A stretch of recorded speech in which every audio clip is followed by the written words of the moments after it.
এই কাজটা কিভাবে করলাম? আমি এক্ষুনি শপিং এ যাব। তোমার সাথে পরে কথা হবে ভাইয়া। তানভীর ১ সেকেন্ডও বসল না। শপিং এর উদ্দেশ্যে চলে গেল। অনেক খোঁজাখুঁজি করে বন্যার জন্য একটা ড্রেস নিল। বন্যাদের বাসার সামনে পৌঁছাতে প্রায় ১০টা বেজে গেছে। অনেক ভেবেচিন্তে কল করলো। ১ম কলটা রিসিভ হলো না। তানভীর আবারও কল করলো। এবার রিসিভ হলো। তানভীর নরম স্বরে শুধালো, "কোথায় তুমি?" কণ্ঠ শুনে তানভীর ভীত হলো। ডুব গিলে আস্তে করে বলল, "বন্যা কোথায়? আপনি কে?" তানভীর মাথা চুলকে বিড়বিড় করল, "আমি তানভীর।" বৃষ্টি খানিক ভেবে শুধালো, "মেঘের ভাই?"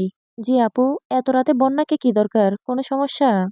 তানভীর ঘামতে শুরু করেছে। বুকে সাহস নিয়ে কোনোমতে বলল, "বনু একটা সিট বনু একটা সিট দিতে যেতে বলেছিল। বনু একটা সিট দিয়ে যেতে বলেছিল। এত রাতে?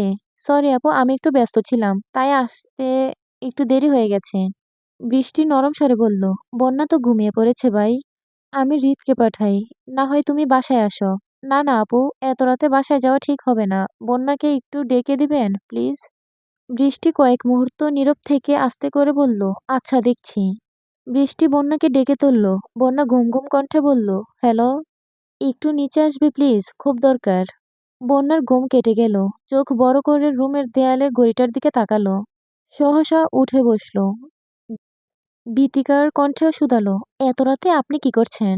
বৃষ্টি পাশ থেকে বলল, "মেঘ নাকি সিট পাঠিয়েছে, সেগুলো দিতে এসেছে।" বন্যা চিন্তিত কণ্ঠে শুধালো, "কিসের সিট?" বৃষ্টি বলল, "আমি কি জানি? তুই আর মেঘ ভালো জানিস।" উপাস থেকে তানভীর বলল, "আমি আপনাকে মিথ্যে বলেছি। ২ মিনিটের জন্য একটু আসো, প্লিজ। কাল পরশু ও চলে যাব আমরা। আর দেখা হবে না। প্লিজ আসো।" বন্যা শক্ত কণ্ঠে বলল, "আসতেছি।" বৃষ্টি বলল, "হৃদকে নিয়ে যা, এত রাতে একা বের হবি না। হৃদকে বলতে গেলেও হই হুল্লোড় করে আব্বুকে বলে দিবে। দরকার নেই, আমি একাই যাচ্ছি।" বৃষ্টি গম্ভীর গলায় বলল, "বন্যা, রাত কয়টা বাজে দেখেছিস?" বন্যা মৃদু স্বরে বলল, "দেখেছি, কিছু হবে না।" বন্যা চোখ কুঁচকিয়ে দ্রুত ছুটল। ভাগ্য ভালো ড্রয়িং রুম ফাঁকা। হৃদ হয়তো শুয়ে পড়েছে। বন্যা চুপি চুপি মেন গেট খুলে বের হলো। গুটি গুটি পায়ে এগিয়ে গেল। তানভীর ২ হাত পিছনে রেখে বুক ফুলিয়ে দাঁড়িয়ে আছে। বন্যা তানভীরের সামনে গিয়ে থমকালো, "আপনার সাহস তো কম না? এত রাতে এখানে আসলেন কেন?" "তোমাকে দেখতে ইচ্ছে করছিল, তাই এসেছি।" "কী সব বাজে কথা বলছেন?" তানভীর রাগী স্বরে বলল, "দরকার আছে বলেই তো এসেছি, নাকি?" "কী দরকার?" তানভীর বন্যার সামনে একটা শপিং ব্যাগ দিয়ে বলল, "এগুলো তোমার।" "কি আছে এতে?"